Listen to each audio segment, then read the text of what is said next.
ሰላም ሰላም የተወደዳችሁ የማጀት ኢትዮጵያ ቤተሰቦች እንዴት ከርማችኋል? ዛሬ ደግሞ ተወዱታላችሁ ብዬ ያሰብኩትን የአሳ ጥብስ አሰራር ነው ይዤላችሁ የመጣሁት።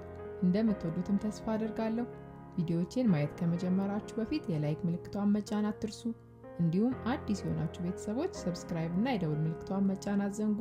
እስከ ፕሮግራሙ መጨረሻ አብራችሁን ቆዩ።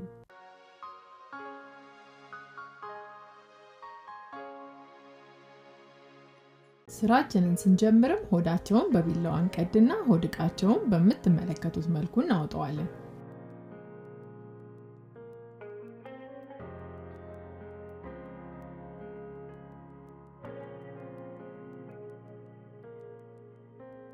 በመቀጠልም አይናቸውን በምትመለከቱት መልኩ እናወጣዋለን። በመጨረሻም ሰንጠቅ ሰንጠቅ አድርገን ወደ አዘጋጀንለት ዕቃ ላይ እናስቀምጠዋለን።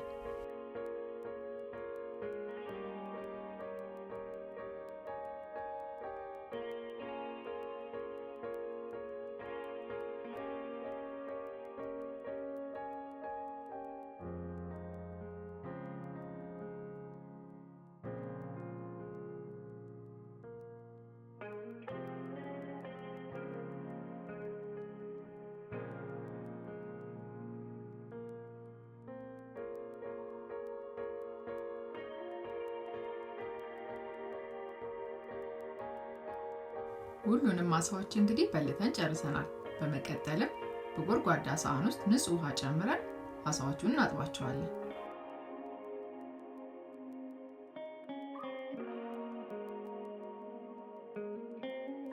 ውሃ እየቀያየርን አሳዎቹ ንጹህ እስኪሆኑልን ድረስ ማጠባችንን እንቀጥላለን።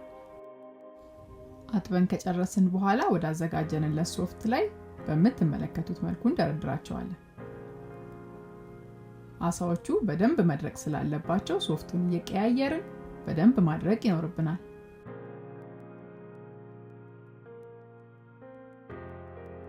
ሶፍት ተጠቅመን በምትመለከቱት መልኩ በደንብ አድርገን እናደርቃቸዋለን።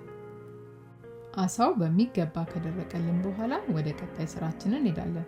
በመቀጠልም ለዚህ ስራ የተጠቀምኳቸው ቅመሞች 1 ሻይ ማንኪያ የተፈጨ ሮዝመሪ፣ 1 ሻይ ማንኪያ የተፈጨ ነጭ ሽንኩርት፣ 1 ሻይ ማንኪያ የተፈጨ ከሙን፣ 1 ሻይ ማንኪያ የተፈጨ ቀይ ሽንኩርት፣ 1 ሻይ ማንኪያ ከግማሽ ጨውና 5 ማንኪያ የበቆሎ ዱቄትና እርጥብ የሮዝመሪ ቅጠል ናቸው። በመቀጠልም ባዘጋጀነው ትሪ ላይ ቅመሞቹን በምትመለከቱት መልኩ እንጨምራቸዋለን። አስከትለንም ጨውና የበቆሎ ዱቄቱን እንጨምርና አንድ ላይ እንቀላቅላቸዋለን።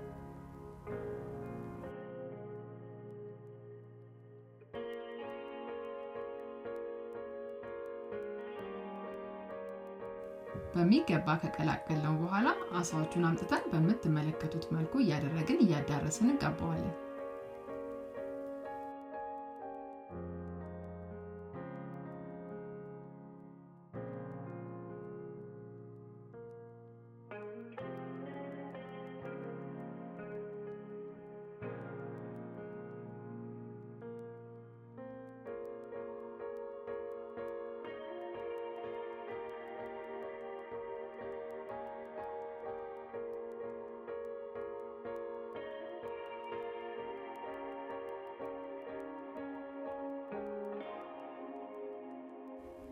ቅመሞቹ ወደ ውስጥ እንዲገቡልን የሰነጣጠቅናቸውን ቦታዎች በደንብ አዳርሰን እንቀባለን።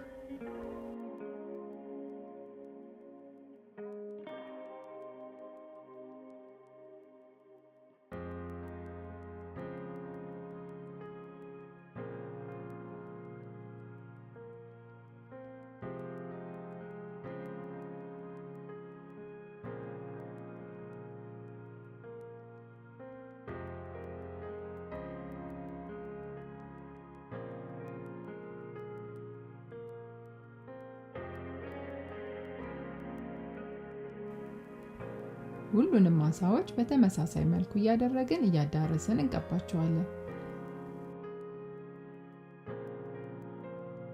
ሁሉንም አሳዎች አዳርሰን ከጨረስን በኋላ በመቀጠል መጥበሻችንን በእሳት ላይ ጥደን ዘይት እንጨምርበታለን።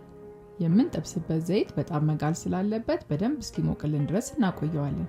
ዘይቱ ከጋለልን በኋላ አሳዎቹን አንድ በአንድ እያደረግን በምትመለከቱት መልኩ እንጨምራቸዋለን።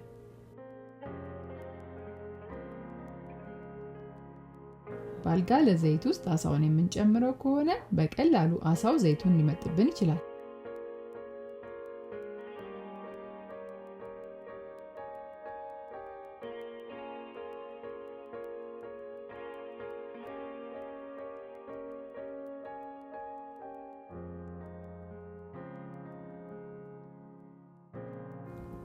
ለቻናላችን አዲስ የሆናችሁ ቤተሰቦች በየጊዜው የምንለቃቸውን የተለያየ አይነት የምግብ ዝግጅት ፕሮግራሞች እንዲደርሷችሁ ሰብስክራይብ ማድረግና የደወል ምልክቱን መጫን አትርሱ።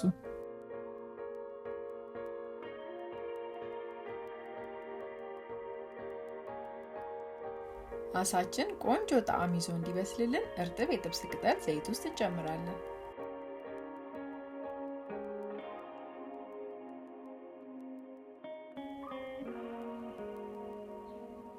እያገለባበጥን በምትመለከቱት መልኩ አሳችንን ማብሰላችንን እንቀጥላለን።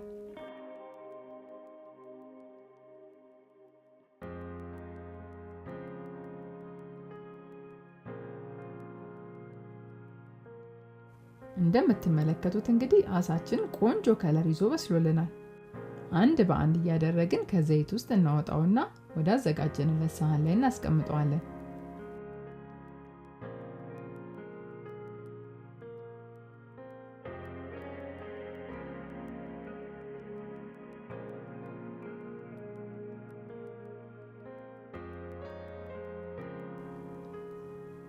የቀሩትን አሳዎች በተመሳሳይ መልኩ እንጠብሳቸዋለን።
ከእሳት ላይ አውጥተን እንግዲህ በመቀጠል ወደ ገበታ ዝግጁ ማድረግ እንችላለን።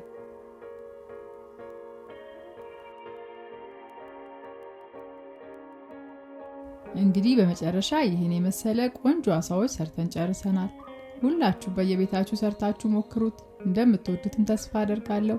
የዛሬውን ፕሮግራማችንን እንግዲህ በዚሁ አጠናቀናል። በቀጣይ በሌላ የምግብ ዝግጅት ፕሮግራም እስክንገናኝ ሁላችንም በያለንበት ቸር እንሰንብት።